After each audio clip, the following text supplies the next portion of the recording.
হয়নে নহয় কওক হয়নে নহয় মই আপোনালোকক জনাব খুজিছো যি মুছলমান সমাজক মাৰিবৰ কাৰণে দিনে ৰাতিয়ে হিমন্ত বিশ্ব শৰ্মাই সপোন দেখি থাকে বৰপেটা গোৱালপাৰা আৰু ধুবুৰীলৈ আহিলে বাংলাদেশলৈ অহা বুলি কয় সেই হিমন্ত বিশ্ব শৰ্মাক আপোনালোকৰ মুছলমান বিধায়কবিলাকে ভোট দিয়ে ৰাজ্যসভা আৰু ৰাষ্ট্ৰপতি নিৰ্বাচনত এইবোৰ গাদ্দাৰ হয়নে নহয় ৰাইজ যি মুছলমান বিধায়কে বিজেপিক ভোট দিয়ে ৰাজ্যসভা নিৰ্বাচনত যি মুছলমান বিধায়কে ৰাষ্ট্ৰপতি নিৰ্বাচনত বিজেপিক ভোট দিয়ে সি নৰকলৈ যাব লাগে নে নালাগে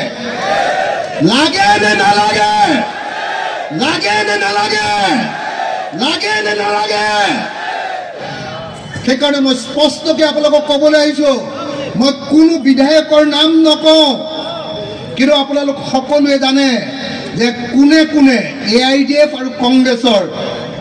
কোন বিধায়কে হিমন্ত বিশ্ব শৰ্মাৰ লগত মনে মনে মিতিৰালি পাতে সকলোৱে জানে নে নাই চবে জানে গতিকে আপোনালোকে মই আপোনালোকক সাৱধান কৰি দিবলৈ আহিলোঁ এইবাৰ 2026 চনত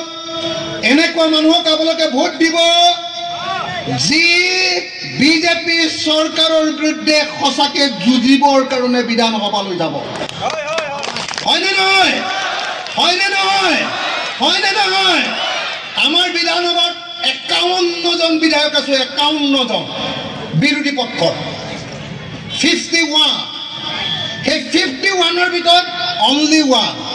এটা মানুহেহে অকল হিমন্ত বিশ্ব শৰ্মাক গালি পাৰে হয়নে নহয় কওক হয়নে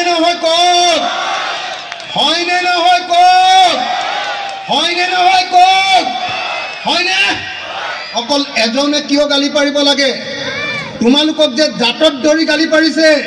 যে সব মুছলিমক বাংলাদেশলৈ পঠিয়াই দিম বুলি যে কৈ আছে তাৰ পাছতো তোমালোকৰ গাত লগা নাই কথাবিলাক তাৰ পাছতো তোমালোকে কেইটামান টকাৰ বিনিময়ত তোমালোকে কেইটামান ৰাস্তাৰ বিনিময়ত তোমালোকে কেইটামান অংগনবাদী ঘৰৰ ঠিকাৰ বিনিময়ত তোমালোকে জাতিটো কেনেকুৱা বিশ্বাসঘাতকতা কিয় কৰিছা এইবিলাক বিধায়ক গাদ্দাৰ হয়নে নহয়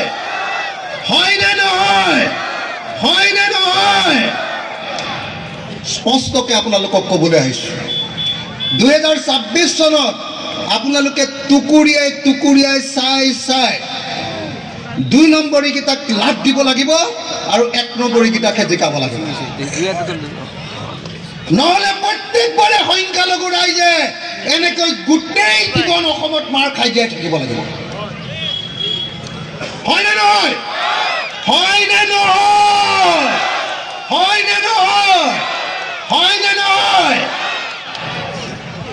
এতিয়া মই স্পষ্টকৈ আপোনালোকক ক'ব খুজিছোঁ শ্ৰদ্ধেয় ৰাইজ মই এটা কাৰণতে আহিছোঁ কাৰণ মোৰ এটাই লোকঢাক কৰিবলৈ মোৰ একো নাই মই এটা কাৰণতে আহিছোঁ 26 চনত হিমন্ত বিশ্ব শৰ্মাক মুখ্যমন্ত্ৰী পদৰ পৰা খেদিব লাগে এটা কামতে আহিছোঁ 24 ঘণ্টা মই এইটো কামতে লাগি আছোঁ হয়নে এইটো কামতে মই লাগি আছোঁ যে হিমন্তক 26ত খেদিম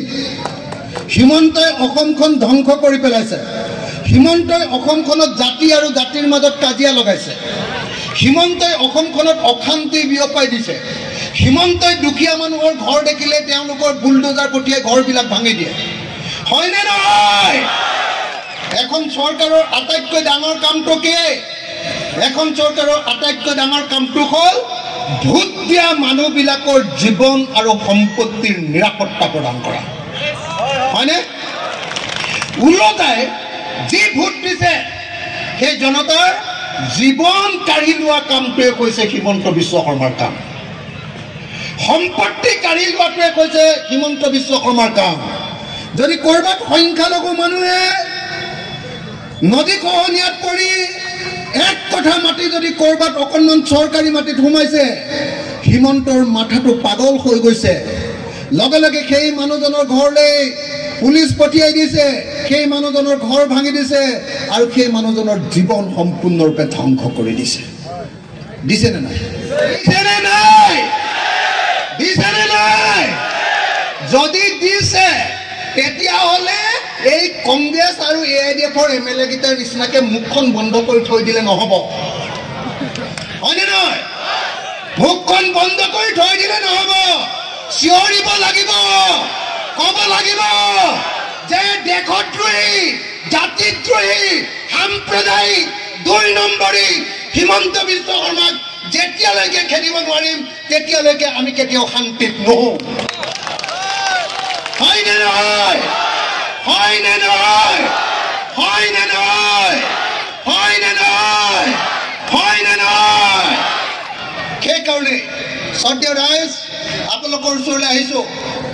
যে 2026 চনত বিজেপিক অসমৰ পৰা খেদিব লাগিব আৰু 2026 চনৰ পৰা অসমৰ হিন্দু, মুছলমান, খ্ৰীষ্টান, জৈন, বৌদ্ধ, শিখ, পাৰ্চী যিমান মানুহ আছো চবৰে মিলা প্ৰীতিৰে শান্তিৰে থাকিবলৈ পাব লাগিব।